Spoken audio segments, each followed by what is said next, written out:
ಯಾರ ಜನ್ಮವು ಈ ದಿನಾಂಕಗಳಲ್ಲಿ ಆಗಿರುತ್ತದೆಯೋ ಅವರು ತಮ್ಮ ಸಂಗಾತಿಗೆ ಯಾವಾಗಲೂ ಈ ಒಂದು ವಿಶ್ವಾಸವನ್ನ ಮೂಡಿಸುತ್ತಿರ್ತಾರೆ. ಏನೆಂದ್ರೆ, ನಾನು ನಿಮ್ಮನ್ನ ತುಂಬಾ ಪ್ರೀತಿಸ್ತೀನಿ ಅಂತ.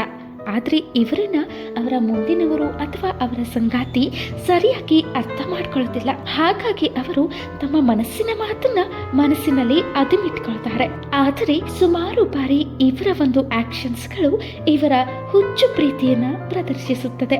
ಮೋಸ್ಟ್ಲಿ ಇವರ ಲವ್ ಲೈಫ್ನಲ್ಲಿ ಯಾವುದಾದ್ರೂ ಒಂದು ಸಮಸ್ಯೆ ಇದ್ದೇ ಇರ್ತದೆ. ಇನ್ಫ್ಯಾಕ್ಟ್ ಇವರ ಲವ್ ಮ್ಯಾರೇಜ್ ಸುಲಭವಾಗಿ ಎಂದಿಗೂ ಆಗುವ ಮಾತೇ ಇಲ್ಲ. ಇವರ ಪ್ರೀತಿಯನ್ನ ಅರಿಯುವುದು ಸುಲಭದ ಮಾತಲ್ಲ.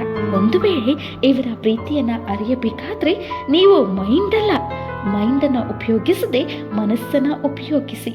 ಯಾಕೆಂದ್ರೆ ಇವರು ಭಾವನೆಗಳ ಜೊತೆ ಎಮೋಷನ್ಸ್ಗಳ ಜೊತೆಗೆ ನಡೀತಾರೆ ಹೊರತು ಪ್ರಾಕ್ಟಿಕಲ್ ವಿಷಯಗಳ ಜೊತೆ ಅಲ್ಲ. ಇವರಿಗೆ ನೀವು ಕಾರು, ಮನೆ, ಆಸ್ತಿ, ಅಂತಸ್ತು, ಸುತ್ತಾಡಿಸೋದು, ಅಲೆದಾಡಿಸೋದಕ್ಕಿಂತ ಹೆಚ್ಚಾಗಿ ಒಂದು ಸಣ್ಣ ಟ್ರಿಪ್ ಅಥವಾ ಖುಷಿಯಿಂದ ಸ್ವಲ್ಪ ಹೊತ್ತು ಮನಸ್ಸಿನಿಂದ ಮಾತನಾಡಿಸಿದ್ರೆ ಸಾಕು, ಅವರು ತುಂಬಾ ಖುಷಿ ಪಡ್ತಾರೆ. ಅವರ ಹೃದಯ ಖುಷಿ ಪಡ್ತದೆ.